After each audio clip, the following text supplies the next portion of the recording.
Hello, this is Mish, and welcome to a video. So this is a bit of gameplay, a little bit of a review of a title called Totally Accurate Battle Simulator. So this is an open alpha, so things may change in the future, and my opinion on certain aspects may become irrelevant as time goes on as they update the game. So you're probably wondering, why would I want to cover this game 6 months after it came out, and so much content has already been released on it, so many Let's Play videos. And that's probably why. All I've seen for this title is Let's Play videos. I've not actually seen anyone seriously look at it and discuss about the game's merits. All you kind of see is just Let's Play people playing the game and being pretty silly. So this is more of a serious look, and I guess at the components and is this game going to be any good in the future. So what is tabs? So the point of tabs is to pit an army of waving arm men against another army of waving arm men. So battle other armies being strategic battle genius and see them succeed or fail. So the point is here, at the moment we have two modes. So single play mode where you play through 20 levels battling specifically designed enemy, and then there's a sandbox mode which you've probably seen on many Let's Play videos. So we have 4 zones for 4 maps, so Scotland, Japan, Denmark and Sahara. You have 31 different units, I believe, and the units vary from Vikings to Crusaders to Greeks to Asia to Napoleon, and a few random things here and there as well. So this has been developed by Landfall Games. Previous title from them was probably the main one that I'm familiar with was Cluster Truck, so that was pretty popular. Just a little developer there. So what we have, this is the sandbox mode. So we have 4 different maps or zones we can choose from. And we have 2 sides. So you choose the army you want to put down. So let's put a bunch of headbutters down. And on the other side, let's put a bunch of archers down. So generally, you can see what's going to happen here. The archers are going to destroy the headbutters. It's very simplistic. So you have health, speed, and attack speed. And you can see the headbutters here. They have health, their speed, and attack speed. So the archers are probably going to destroy them all before they even get across the line. So let's have a look. So this is the basics of it. Once we're in game, it's very automatic. You don't actually do anything apart from move around. Now the point of this video is, it's surprising that the archers lost that. But the point of the video is more, I've seen so many people play this game. So many people do Let's Plays of it, but I've never actually seen anyone really critique it or actually say, do they think this game is good, or where is this game going to go, and how can the developers develop it, just to give them some feedback and some suggestions. So I guess this is my 2 cents. So let's just look at the other game mode that we have. So in here we have 20 levels. I've actually completed this. It took me about half an hour to an hour. And this, I think, was probably the most fun area. So what we do is you select a level and you have a specific enemy amount. So it's quite good because they balance it out quite well, and you have to think outside the square sometimes to defeat them. And you have limited money as well. So this is really, for me, the place where I think this game shines over the sandbox. I mean, sandbox is fun for a bit of a gimmick and you want to muck around.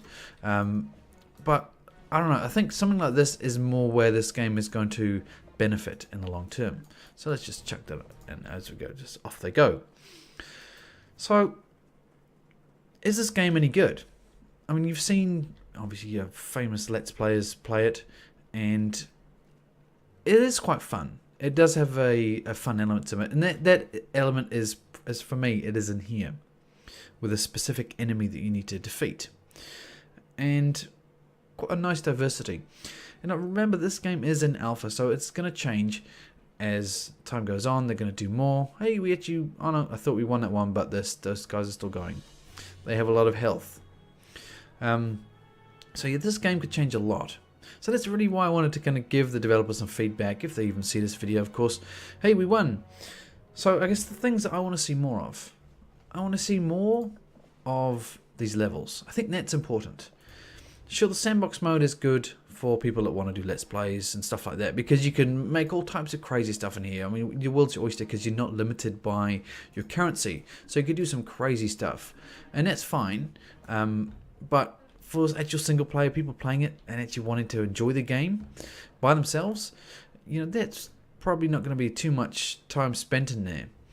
So I think a lot more levels, maybe a level component which is never ending would be good.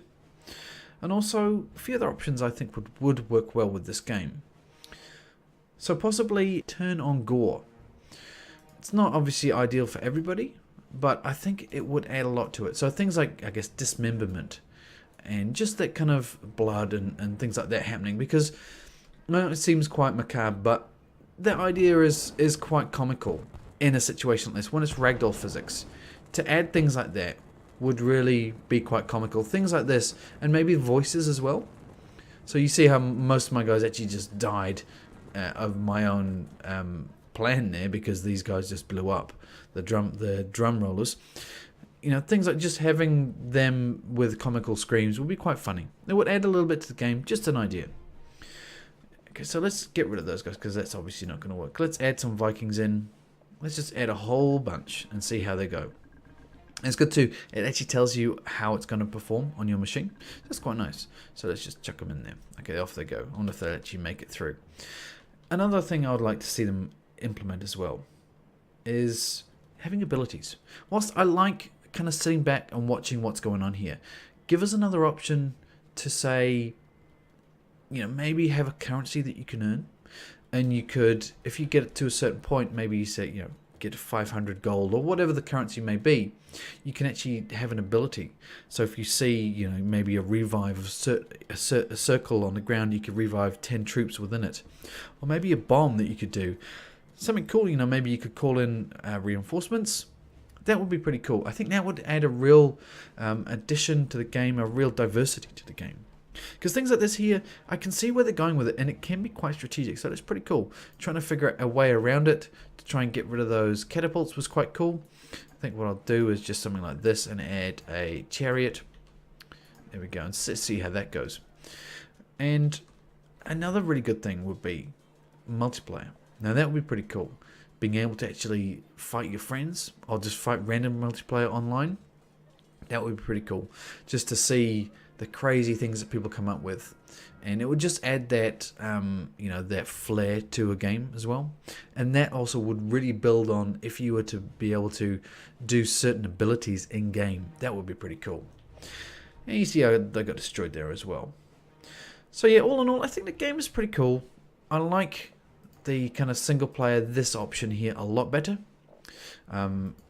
Once again, I understand why a lot of Let's Players do this in here, just to do their crazy Let's Play videos. That's all well and good, but in essence, that's probably not going to appeal to a lot of people for a long-term play.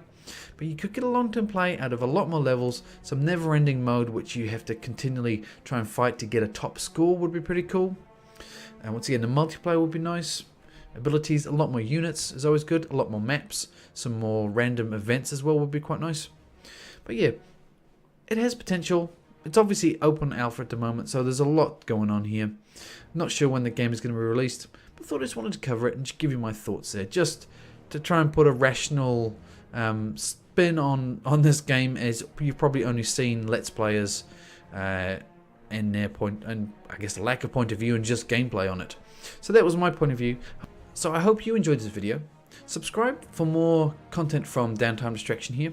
Trying to do a bit more reviews ongoing, some more gameplay, just trying to keep things fresh on the channel. So once again, subscribe, leave some feedback below if you like the video. What are your thoughts on this game? And thumbs up if you like the videos, well, that would be handy. And until next time, this is Mesh, and I'll see you later.